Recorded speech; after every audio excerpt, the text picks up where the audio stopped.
Good evening, friends. It is Thursday, November 7th, 2019. Continuing with our Veterans Day theme, we are going to continue reading Heroism Begins with Her. And tonight we have Don't Mess with Texas, Women in the Mexican-American War. So this followed sometime after the Revolutionary War. After the Revolutionary War, most soldiers were sent home. Only 2 regiments remained active, and in 1796, these units became the core of the newly formed United States Army. These soldiers were no longer revolutionaries. Their new mission was to defend and protect their new country, the United States of America. From its earliest days, the Army was kept busy.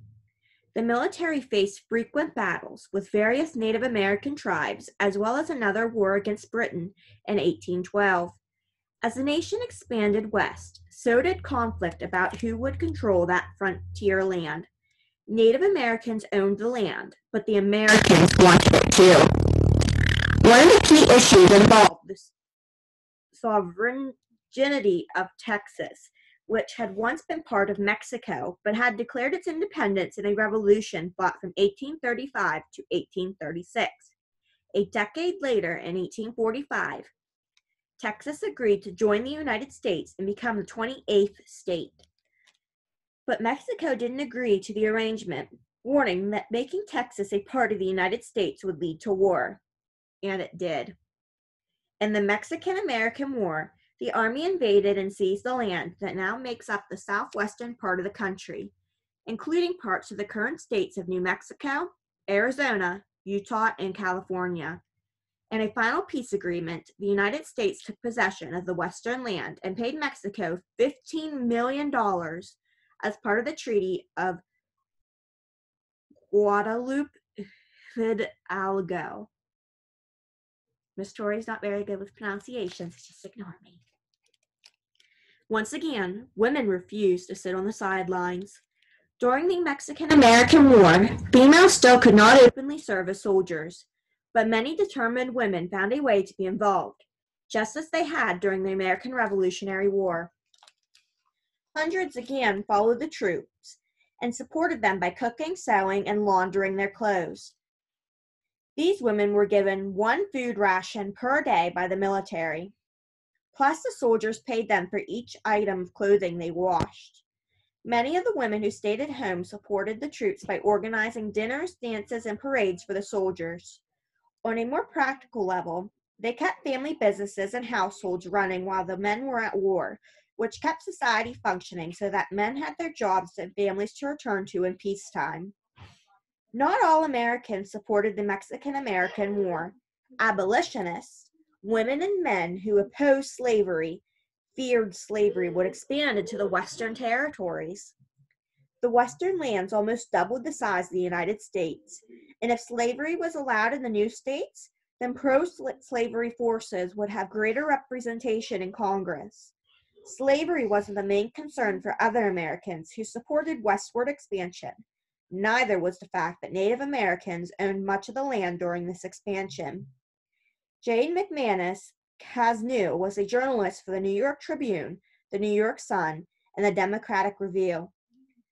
She supported the idea of manifest destiny, the concept that the United States had the right and responsibility to extend its reach from coast to coast. In addition to writing her opinions, Casnew became the first female war correspondent in U.S. history. As a result of the Mexican-American War, the United States acquired vast amounts of land in the West. The slavery issue remained a source of tension, ultimately setting the stage for the American Civil War 13 years later, which we'll talk about next.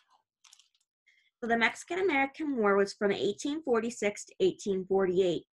It was fought between the United States and Mexico following the American annexation of the Republic of Texas, which had declared independence from Mexico in 1836. Mexico still considered Texas a Mexican territory. This period of westward expansion brought debate about the spread of slavery, an issue that would be addressed in the American Civil War in the 1860s. So Sarah Bowman Borgenes was an honorable colonel, and Elizabeth Carolyn Newcomb has a little write-up about things that she did for love. We're going to move on to women warriors, women in the Civil War. The Civil War divided and devastated the nation. An astonishing 620,000 people died, 1 out of every 4 soldiers who served, and another 476,000 were wounded during the 4 years of intense fighting. No one could escape the impact of the war. In this conflict, women played an essential part both on and off the battlefield. Once again, women supported the troops by serving as cooks and laundry workers. But during this war, females had more formal opportunities to serve as nurses and medical assistants for both the Union, Northern, and Confederate, Southern forces. At the beginning of the war, women in the North organized the Women's Central Association of Relief.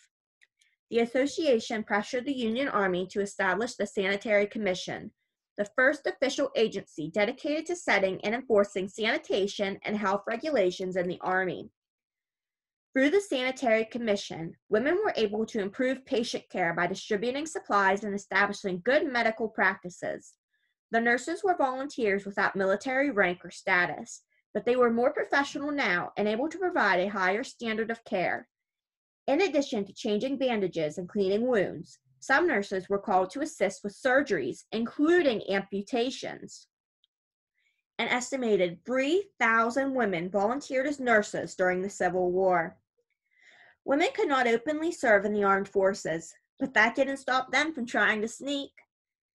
Historians estimate that at least 400 women, and possibly as many as 750, dressed as men and served in both the Union and Confederate armies. Some women enlisted for the money. At the time, a maid in New York earned $4 to $7 a month, while a Union soldier collected $13 a month. Others were motivated by ideals. They either fought to end slavery or to defend the practice as the economic backbone of the Southern economy. In either case, these women willingly enlisted and risked their lives for their beliefs. At first, male soldiers didn't realize that women were fighting in their ranks. That changed in July of 1863 on Cemetery Ridge near Gettysburg, Pennsylvania, when Union soldiers gathered to bury hundreds of dead bodies after battle. Among the dead were the remains of an unidentified young woman who was wearing the uniform of a Confederate private. The men had to face the truth. Women were fighting too. In the heat of the battle, the relevant issue was not whether a soldier was male or female. It was whether a soldier fought for the Union or Confederacy. Over time, the hardened soldiers worried less about the possibility of hurting a woman in battle. When fighting near Texas in May 1864, Sergeant Robert Ardrey of the 11th Illinois Infantry encountered several Confederate women soldiers. "They fought like demons," Ardrey wrote in a letter to his father, "and we cut them down like dogs." It was easier during the Civil War than in previous conflicts for women to enlist and fight because the armies employed more citizen soldiers with no military training. Both Union and Confederate forces were so eager for volunteers that they often skipped the entrance physicals. At the time, soldiers typically slept in their uniforms and bathed alone or not at all. Uniforms were heavy and loose-fitting, so women could hide their bodies behind bulky clothes. A woman's lack of facial hair was not always a clear indication of sex, meaning gender, because the military enlisted very young men and boys, some only 12 years old. The women who stayed at home also had to deal with wartime challenges. When the men in the family went off to fight, the women managed their household farms, businesses. In addition to a heavy load of physical labor, many women sewed uniforms for their soldiers. Others gathered food, medical supplies, and bedding for military posts and hospitals. After the war, more than 2% of the nation's population had died, and nearly the same number had been injured. Many women were forced to continue to handle traditionally male responsibilities even after the fighting ended. So, a summary of the American Civil War, 1861 to 1865. It was fought between the Union forces in the North and the Confederate forces in the South. While many factors contributed to the war, the key issues were slavery and states' rights. More specifically, the free Northern and the Southern slave states differed in their opinions about whether the federal government had the right to prohibit slavery in the Western territories. The fighting began when Confederates attacked Fort Sumter on April 12, 1861, in South Carolina, and ended with General Robert E. Lee's surrender on April 9, 1865, in Virginia. It was during this time that the American Red Cross was founded by Clara Barton. She lived from 1821 to 1912. She was one nurse who helped reform medical care during the Civil War. Barton first learned about nursing when at age 10 she helped care for her older brother after he fell from the roof of a barn and was severely injured. She did not attend nursing school. Instead, she learned how to care for the sick and injured through first-hand experience during the Civil War. At her own expense, she provided medical supplies to the Union Army. She also tended the injured on the battlefield and in hospitals. She helped both Union and Confederate soldiers. She went on to organize the American Red Cross and serve as its first president.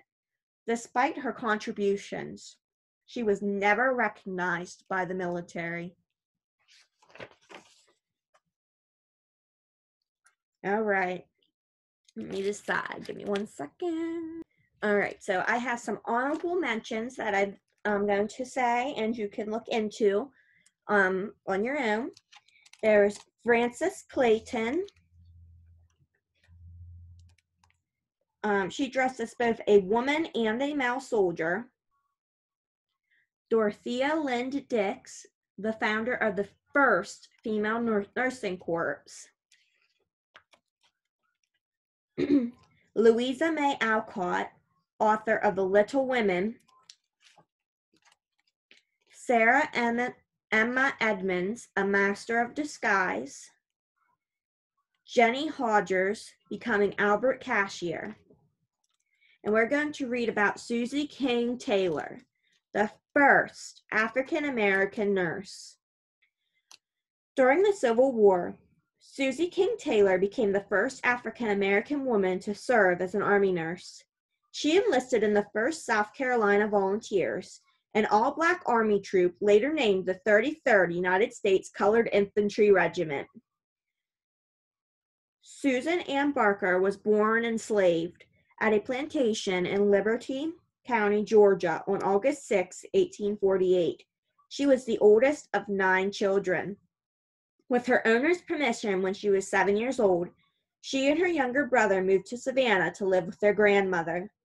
While there, she attended an illegal school run by a free black woman and learned to read and write. When she was in her teens, Susie was arrested at a suburban church for singing freedom hymns. She was sent back to her mother's house on the plantation. The Civil War started soon after, and in April 1862, Susie moved to St. Simon's Island, Georgia, which was occupied by Union forces. When the soldiers learned that she was able to read and write, they provided her with the resources to continue teaching. She taught children during the day and adults at night, becoming the first black teacher for freed African-American students in Georgia. Susie married Edward King, a non-commissioned officer with the 1st South Carolina Volunteers. After the war, she and her husband returned to Savannah, where she started a school for freed children. Edward died in an accident at the pier where he worked unloading ships. In 1879, Susie married Russell Taylor. In 1902, Susie wrote Reminiscence of My Life in Camp with the 33rd United States Colored Troops, late 1st South Carolina Volunteers, becoming the only African-American woman to publish a memoir of her experiences during the Civil War. Susie King Taylor died on October 6, 1912. She volunteered as a nurse with her husband's military regiment during the Civil War. Like most female nurses, both black and white, she was never paid for her service or recognized as an official member of the military. A side note on African Americans in the military. They have served in the military throughout U.S. history. During the Revolutionary War, an estimated 5,000 African American soldiers served in the military, and 20,000 more joined the British Army. The British had more recruits because they offered black slaves their freedom if they enlisted. The Loyalist recruits formed the Black Pioneers, the only black regiment to participate in the war. They didn't fight. They were engineers and construction workers. After the Revolution, African Americans had limited opportunities to serve in the military. That changed during the Civil War, when almost 180,000 African Americans served in the Union Army, and more than 19,000 joined the Union Navy. On the Confederate side, blacks were used for labor rather than combat because slave owners in the South were afraid of giving arms to African American soldiers. At least 40,000 African Americans died during the Civil War, most from infection and disease. Blacks served in segregated units, typically led by white officers. In 1863, the government set up the Bureau of Colored Troops to manage the large number of African American recruits.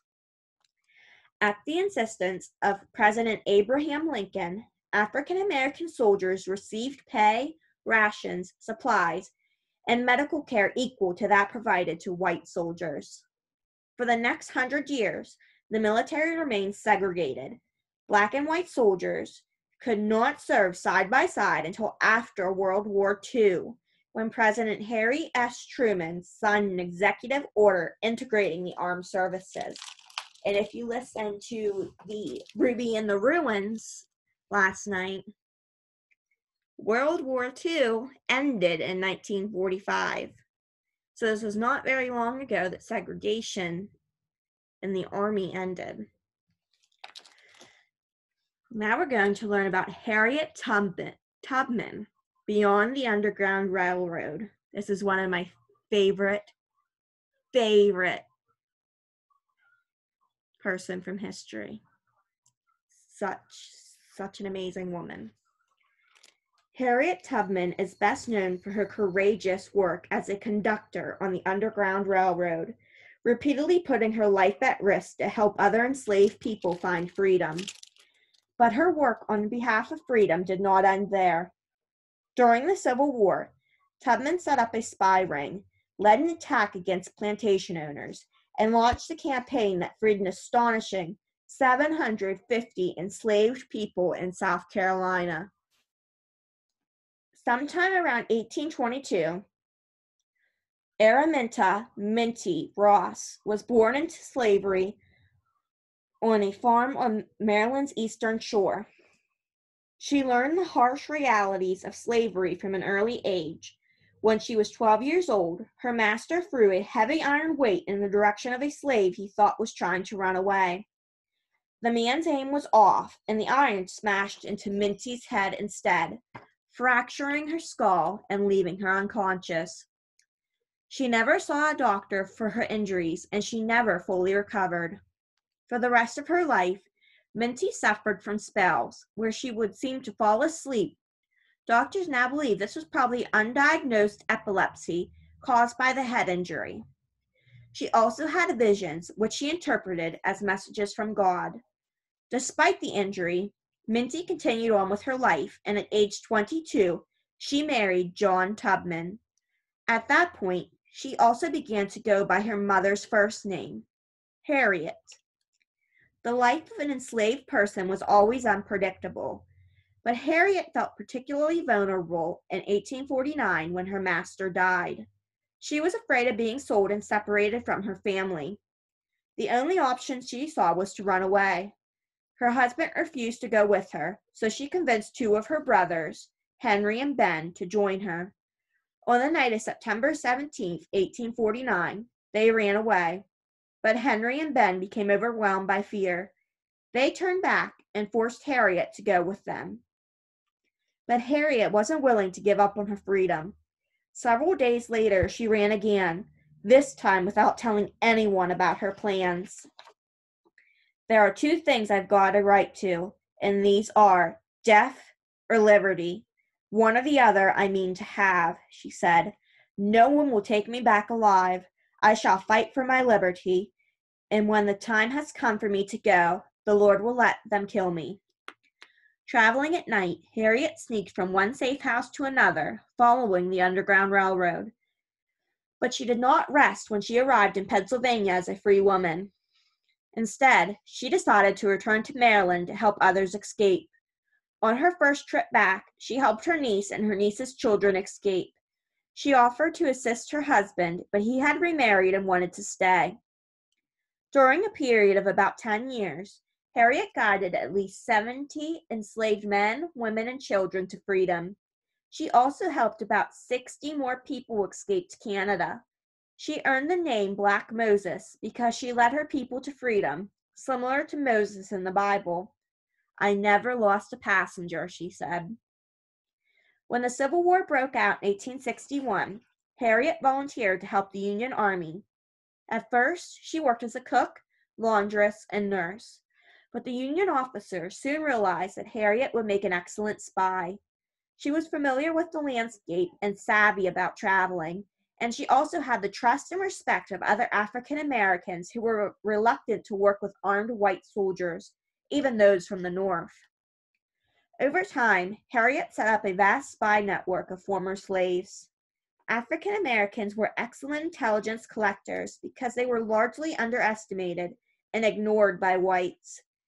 Harriet knew how important former slaves could be in the war effort, but she also appreciated the risk she was asking her people to assume. Anyone caught spying for the Union Army would be hanged. In addition to collecting information, Harriet worked side by side with Colonel James Montgomery to plan a raid on the plantations along the Combahee River in South Carolina. On June 2, 1863, 3 Union ships and about 150 black soldiers began their journey along the winding river. The Confederate forces had studded the river with explosives, but Harriet's spies knew the river because they had piloted boats along the water when transporting rice and cotton from the plantations to the ports. The African American soldiers were able to avoid the hidden explosives or locate and disarm them. When slaves working in the rice and cotton fields saw Union ships approach, they rushed toward the river. The Union forces welcomed the slaves aboard and then took as much rice, corn, cotton, and livestock as they could carry. When they could not take with them, the soldiers destroyed, burning the plantations and fields behind them. Not only did this leave the Confederates with less food and fewer supplies, it also struck an emotional blow by destroying some of the wealthiest plantations in the South. In this raid, Harriet became the first and only woman to lead a group of men in battle during the Civil War. The attack was a remarkable success.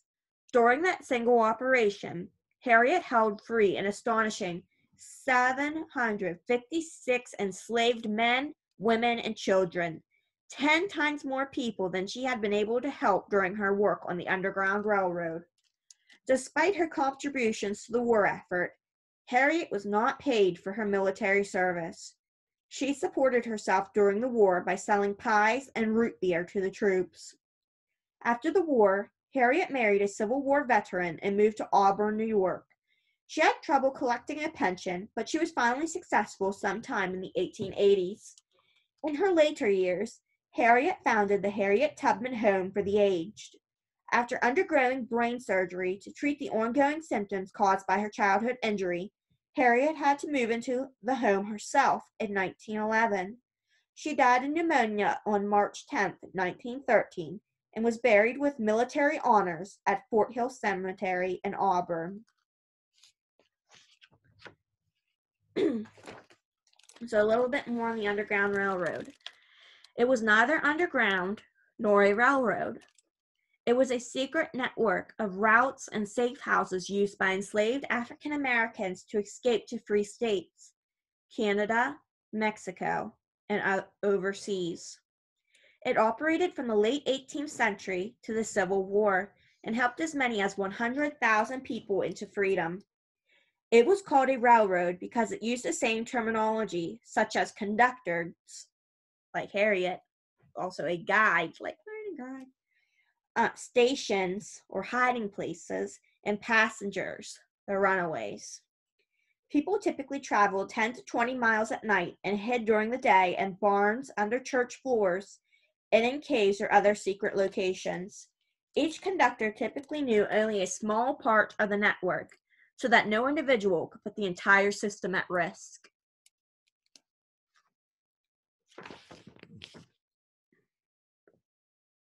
The exact date of Harriet Tubman's birthday is unknown.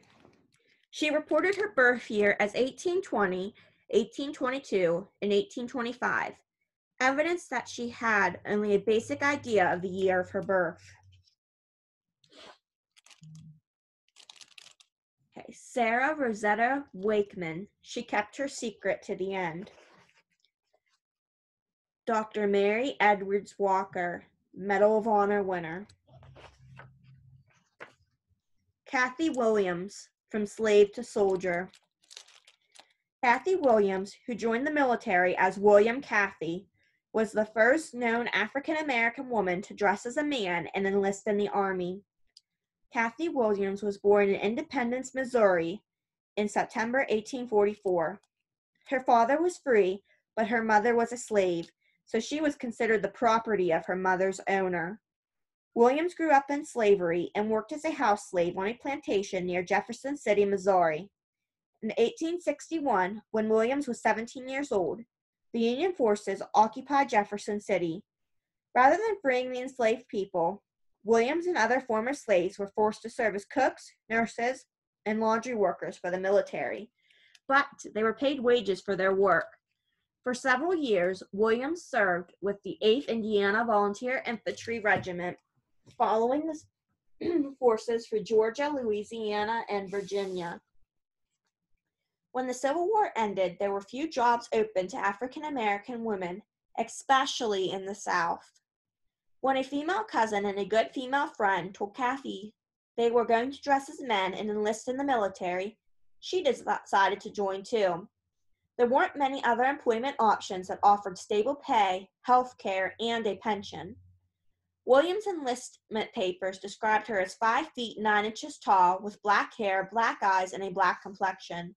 She was 22 years old on November 15, 1866, when she enlisted for a 3-year engagement with Company A of the 38th Infantry, one of 4 all-black regiments formed that year. She's the only woman known to have dressed as a man and enlisted in her unit. Her unit was ordered to the west, where Williams and the other soldiers fought against the Native Americans. The Plains Indians named the African American soldiers Buffalo Soldiers because they had short curly hair like buffaloes and they were strong and courageous fighters. The nickname was intended to express honor and respect. Not long after beginning her service, Williams contracted smallpox. She suffered repeated bouts of serious illness and was often hospitalized. Within 2 years, the regimental doctor learned that she was a woman, and she was discharged on October 14, 1868. After her discharge, Kathy worked various jobs, including as a cook at Fort Union, New Mexico, and as a seamstress and a boarding house manager in Colorado. Years later, a newspaper reporter learned about her military service as a man and wrote an article about her life that was published in the St. Louis Daily Times on January 2, 1876. Williams never recovered her health. In 1891, she applied for a military disability pension, but her request was denied. While the date of Williams' death is unknown, historians believe she died sometime in 1893, not long after the government rejected her request for assistance. It is believed that her grave was marked with a wooden sign that decomposed long ago, so her final resting place remains a mystery to this day. Tomorrow, we will pick up with a new kind of soldier, women in the Spanish-American War and World War I.